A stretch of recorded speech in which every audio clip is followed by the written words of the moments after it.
বাংলাদেশের গৌরবময় ইতিহাসের একটি মাইলফলক জুলাই গণঅভ্যুত্থান দিবস। এই দিবসটি মালদ্বীপে বাংলাদেশ হাইকমিশনের উদ্যোগে যথাযথ মর্যাদায় পালিত হয়েছে। আলোচনা সভা ও দোয়া মাহফিলে অংশ নেন প্রবাসী বাংলাদেশিরা। আমাদের স্টার রিপোর্টার মাহমুদুল হাসানের পাঠানো ভিডিও তথ্য দেখুন বিস্তারিত প্রতিবেদন। বাংলাদেশের গৌরব উজ্জ্বল ইতিহাসের এক অনন্য উজ্জ্বল অধ্যায় জুলাই গণঅভ্যুত্থান দিবস। এই ঐতিহাসিক দিবসটি যথাযথ মর্যাদায় উদযাপন করেছে বাংলাদেশ হাইকমিশন মালদ্বীপ। 5 আগস্ট মঙ্গলবার সন্ধ্যায় মালদ্বীপের রাজধানী মালের বাংলাদেশ মিশনে আয়োজিত হয় এক আলোচনা সভা ও দোয়া মাহফিল। প্রধান অতিথি হিসেবে উপস্থিত ছিলেন মিশনের ভারপ্রাপ্ত হাইকমিশনার মোহাম্মদ সোহেল পারভেজ। অনুষ্ঠানের শুরুতে পবিত্র কোরআন তেলাওয়াতের মাধ্যমে সূচনা হয় দিনের কর্মসূচির। এরপর রাষ্ট্রপতি ও প্রধান উপদেষ্টার বাণী পাঠ করে শোনানো হয় উপস্থিত প্রবাসীদের উদ্দেশ্যে।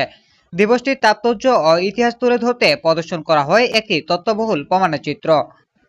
আলোচনার ভারপ্রাপ্ত হাইকমিশনার বলেছেন, জুলাই গণঅভ্যুত্থান ছিল বাঙালির গণতান্ত্রিক চেতনার প্রতীক।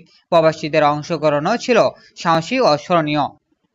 তিনি আরো বলেছেন, দেশের প্রতিটি সংগ্রামে প্রবাসীদের অবদান জাতি চিরকাল শ্রদ্ধাভরে স্মরণ করবে। অনুষ্ঠান শেষে জুলাই আগস্ট মাসে শহীদদের রুহের মাগফিরাত, আহতদের দ্রুত আরোগ্য এবং বাংলাদেশের শান্তি, গণতন্ত্র ও উন্নয়নের জন্য বিশেষ দোয়া ও মোনাজাত অনুষ্ঠিত হয়।